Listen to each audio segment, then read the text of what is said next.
来跟他分享这一个。好，症状分两种，好分两种，所以我们就单纯再回到这一章，这一章就把 boiling 的 rate 分数，比如说这里是20分，16分好了，14、46，这边是12分，除起来讲大于1，就大于1，那我就认为它是堵塞。那假如除起来是小于1，就当做它是比较偏向于膀胱过灯，用这样来开药，因为我只想目前只想开一种药。这个方式我们已经发表在我们的刚刚那个团队就发表在这个 Internal Journal of Clinical Practice， 就是类似国外的加医科在发表的，他们觉得非常实用，就采用这个 NPFS 大概2点多分，还不错，就是表示说可以简单的来区分说排空跟储存尿的一个方法，一个筛选的工具。好，假如比起来那一张他们填完大于1，那诊断率有80%。那假如说它是小于1，我就给他开 antibutyric， 它的诊断率也有75%的诊断率，那就很方便，你不用一直开很多药，把健保去给你砍了。他以这样来看，好，那我们说有一个 LAS 一个频尿啊、尿不顺的这些病人来，我们就给他评估刚刚那一张，就都给他自己去写，写完之后，假如他是 VS 大于就是阿法布拉克，假如 VS 小于1。小等于就给他 antibutyric， 就是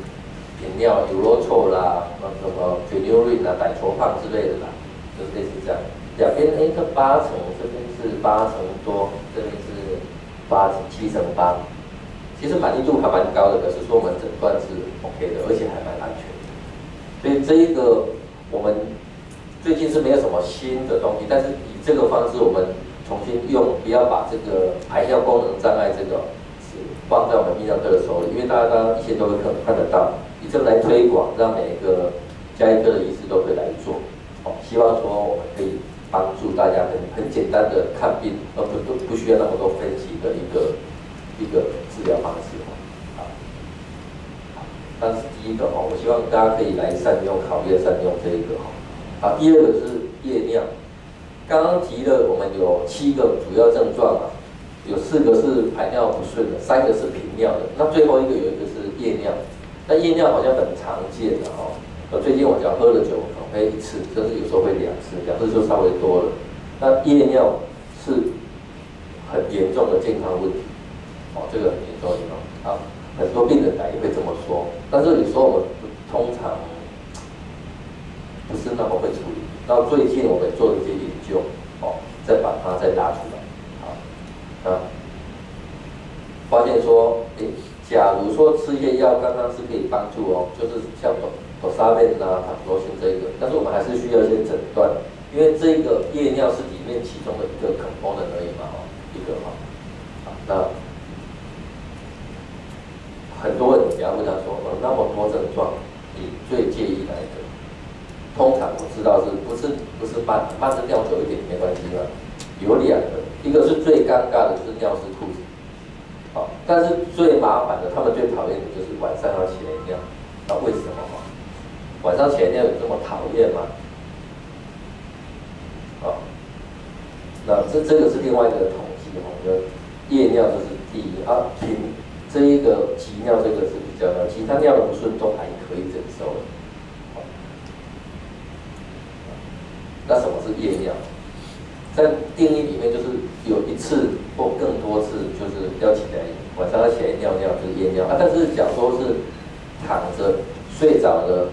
要起来不起来，就像很多小孩子偶尔有大人会这样子的遗尿，掏出来那个遗尿 ，emesis 跟这个 naturia 是不一样的夜间尿的不一样那有很多的原因最常见的是晚上喝了茶啦、酒啦，有一些药物或食物引起的。那我们刚刚讲的射物腺肥大也会，那膀胱敏感这个也会，有的压力大，只要他睡着就好了。但是有一个很多的病人，我发现他是心脏的部分引起的，或肺部，因为他躺着的时候，他所有其他的四肢的水分都再躺着回到心脏，所以那时候心脏的水分多就出来了。所以他要去治疗心脏的问题，所以他有很多问题。那我们今天讲的这一个要怎么去看哦？我通常会看看他的精神的状况是不是紧张。比较紧张的话，我可能会给他一些 imipramine， 就是那个抗三环的忧郁症，很简单的药就吃个1颗啦，25米吃1颗，那一般就会都困啊。再焦虑的有时候再加一个 Lexapro 之类的。那讲到 BPH， 我就会教晚上吃，不要白天吃，就多沙贝啊、塔多利晚上吃去改善。他心脏假如说他会喘，就白天加一个利尿剂，好，让他水唾多一点。类似这个样去调，那有一个就是夜间多尿，这是我们最近研究比较多的。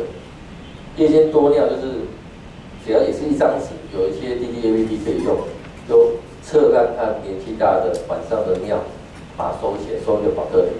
跟白天的比起来，假如说有1/3左右这样，那也是可以，说只要诊断出来就可以用药了，免疫力这种药，那它就会减少很多就是夜间多尿。不是夜间，他晚上的尿很多，那他要去减少，因为我们膀胱的尿量大概一般是差不多300cc，400是最多的了，500可能很少。东方人是这样的，所以假如他晚上尿很多，他一定要，比如说晚上尿1000、1200，他一定要出来2、3次嘛，他没办法，要起来啦。所以这个夜间就到多尿症，大家也要去稍微注意一下。好，那夜尿为什么重要？为什么要帮别人看？它会造成摩擦，就是大于2次以上的夜尿跟2次检查起来，男生跟女生都也会影响。奇怪什么晚上起来小便会影响人的寿命？它很多原因好，这个是日本跟我们比较像的确实也是有同样的结果好，那假如呢？晚上起来年纪大的很麻烦，常常会跌倒、骨折，这方面就会影响到身体健康。那不管他的年纪年纪大会跌倒，晚上起来年纪轻的也可能会拐个，他只是说不一定断了，这 OK 了。但是就是说夜尿这个可能要处理，特别是大于2次这个，好像会比例会比较高从0.92到1.01到2.67个起来。那夜尿另外还有一个，它会影响到，特别是上班族。有些人起来好睡，年纪大他不用做什么上班。可是像很多人都是上班族，他是一种需要白天要开车出去上班，然后他需要很专注去做事情的人，他会影响到他的精力。所以这些人随着夜尿的严重程度，他的这个活力会比较好。假如说他来打球夜尿讲多了他可能打得不会打得很好因为可能精力就消失了，本来可以打300嘛，因为医疗的关系，它可能变成220，就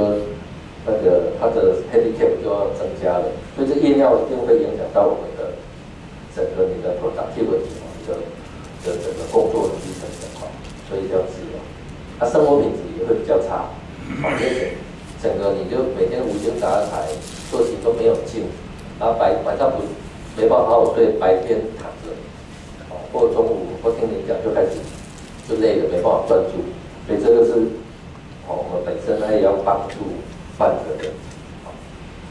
那几次是比较 OK， 1次、2次、3次、4次呢？这也根据专家的研究，2次是一个很重要的分界点，2次以内还可以忍受，所以有时候1、2次我们不会积极治疗，但是2次以上的话，我们都希望找出原因，不然它的摩擦力率都会比较差，都会有些问题。这个整个看看整个睡觉夜尿是不是一个睡眠的一个问题？看起来是很大的一个问题。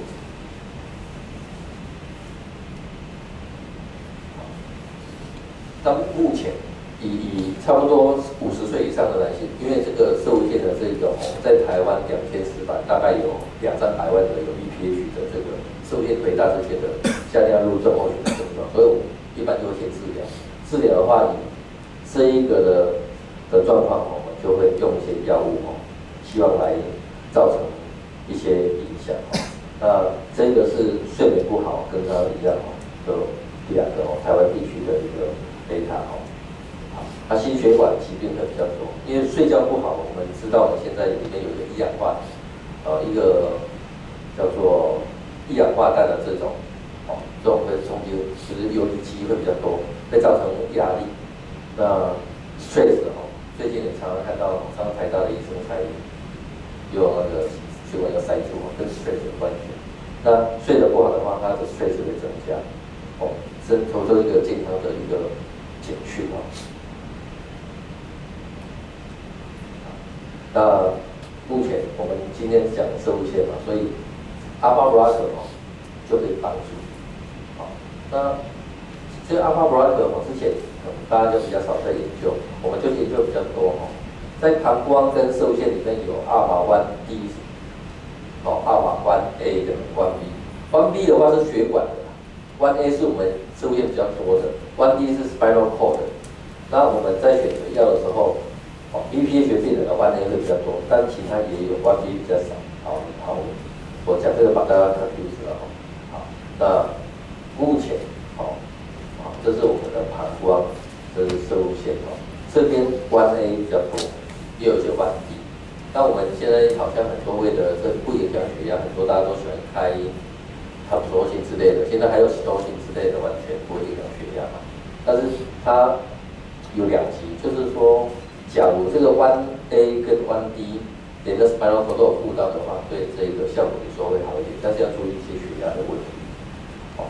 所以目前研究上就是说 ，non-sedative 的一个生态 alpha 1A 会对夜尿还不错的效果，效果是特别的比较 OK。那为什么？因为这种药除了让它放松之外，它可以让我们的sympathetic tone交感神经的痛会下降，交感神经会让我们紧绷，让我们 stress。所以这个的话，对治疗夜尿，无论是男的女的，都有一些帮助那很多的文献就开始探讨说，假如因为我们刚刚看到这个阿尔法的，这个夜尿对身体健康很重要，所以我们现在新的就是，阿尔法 blocker 对它有没有帮助？这一些可以减少到2.7到1.3，多的话可以减少到4次，少的话可以减少到1到2次。所以这些药的用法就有一些帮助那大概有7成5的病人这个是有些的是比较不容易治疗的。好，那它是这个两个药跟这个塔普罗辛跟那个上面来比的这是一个在2012年的一个 paper一个 prostatic 的 randomized trial 这些各项比较的话，就是影响都小的所以简单讲就是说，好像看起来目前的研究的这个就是说，非选择性的这个阿尔法的 blocker 对这个比较好一点。好，那但是他们这一家是 Astellas 的药塔普罗辛，他们的欧卡只是0.4米比较新的那整个看的话，还是有些帮助的所以看起来不管怎么样我们治疗射物线的同时的时候，它的夜尿的状况都有可能会比较好。所以在刚刚的整个我想提供2个一个比较重要的一个message 这个讯息第一个就是说我们在看病的时候，我们可以给这些有一些下尿路症候群的这些患者，给他一张简单的，那一张好像是辉瑞的啦他们对这方面做的过 ，GSK 也有，但是我们在他会变说，第一个我们的排尿是几分，20分里面他拿几分叫自己填一填，他讲来看你的时候。你就不用给他做检查 ，UVA、PSA 就好了。那第二个是属于一个急尿、频尿还有夜尿的分数，两个去比 ，VS 大于 V 比 S， 前面 V 就是前面的20分，比 S 大于1分的话就给 alpha blocker。假如 V 比 S 小于等于1的话，我们就给他 dipropane， Benzbacuronic BGK 这一个就还蛮安全的，有80%的成功率。那假如说它效果不是很 OK 的时候，再给他做进一步检查，或再转到这个比较大的医院去做进一步的检查就可以了。那病人就可以少于奔波。第二个讯息就是在我们治疗那么7个 item 里面的话，我们目前比较重视夜尿，晚上起来大约2次以上的话，对这一个人的身体健康会造成比较重要的影响。那我们要去找出原因是晚上的夜尿多呢，还是 BPH 引起的，还是说他失眠，或者说他心脏有那个 cardiac failure， 晚上的时候尿水会回流到心脏比较多，去做一些分辨。啊，第二个是也说传达一个讯息，就是说治疗夜尿目前有它的必要性跟那个好。那手术的话，是大概1/4的病人会需要，以前就是 TURP 标准的方法，那很大的我们才开刀。可是这个时代说要给病人开射线，估计看不到他的病人的口光的，其实也不好，开完刀就是一个血嘛，也不需要这几乎以前说我的作业是大家都没看过这种绝迹的，都是这一种好，那他分享一个照片是教科书的，这么的射线肥大，慢慢刮，有一个像圈圈的东西刮看到小的那个，我现在讲它我不敢吃，像那个米苔木我也蛮喜欢吃那个，可是就看起来真的很像一刮一刮，然后射线从这个地方就变成这个地方就通了，大概是这样就通了，完了就会觉得说早知道有一些病人早点开就好了，吃药都不好嘛，吃药效果不错就我们就继续吃药这一个是雷射啦，我们都是做这个，我的做法跟一般的稍微不太一样。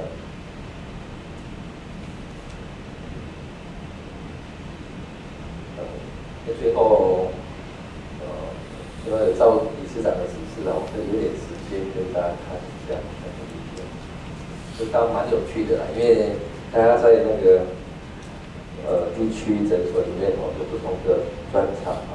好像。这是雷射的棒棒，这是膀胱，膀胱里面有一些凹凸不平，这个是射物线这射物线大的时候很容易出血，所以说还没开刀就有这些的血丝雷射跟刚刚开刀的像一个圈圈的那个圈圈的不太一样圈圈的不太一样就是它用了一个好像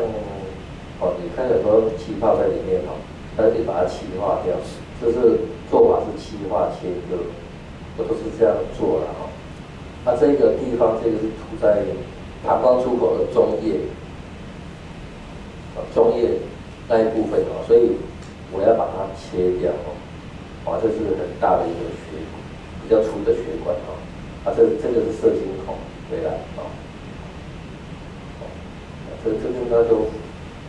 这方法就是比较。还不错了，不过就是贵死的就是健保也还不懂，所以他们目前都是要智慧比较多一些。他们不管这个，我们就看技术就好了。所以它不太出血，它用里面的是用生理食盐水，所以生理食盐水不会水中毒嘛？因为我们用 TURP 就是用那个蒸馏水，蒸馏水会让血液的吸收之后，血中的钠变得很低，所以比较会危险，大概2%不过，假如以目前的医疗状况你开射物线会代表出问题，出现生命危险大概就要纠纷的啦所以要很注意。这个在一边，它是一边把它气化，一边切割。就像我们那个在看铁工厂那个焊接都要带一个护目镜去看这倒不用不过它整个在过程中它可以切削整个好像这一种很多的雷射在皮肤科用很多，那耳鼻喉科也慢慢的多起来很多它流血这种止血方法跟一般的稍微不太一样，慢慢的它不会大喷血，就慢慢的烧。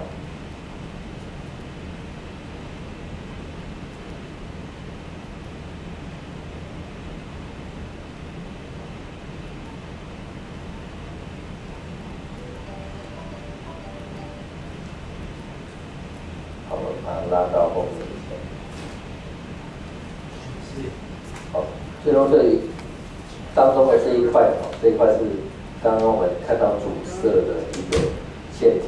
那这一种的方式跟一般的稍微不太一样，都是说以前的滤光雷射它可以气化掉，但是没有组织可以化验看看里面有癌细胞。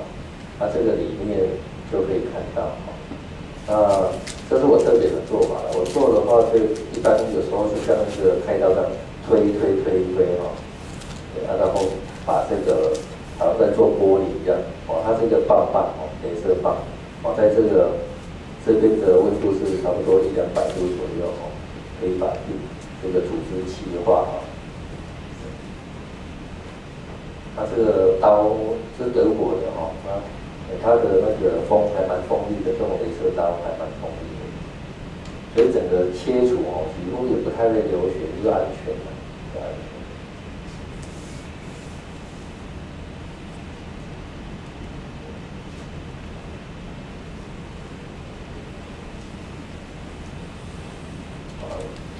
这是第一步，然后第二步还要再切两边的两边。这个手术大概要1-2个小时左右的时间哈，类似这样。所以整个是大家让他看一部说哦，这个目前好像跟以前不太一样的哈。那切起来一块是很完整的啦哈，不会像那个刚刚刮的，好像小肉片的刮西瓜的慢慢刮哈，这个可以看到初步就通了哈。好，那这个时间关系就把它跳过去。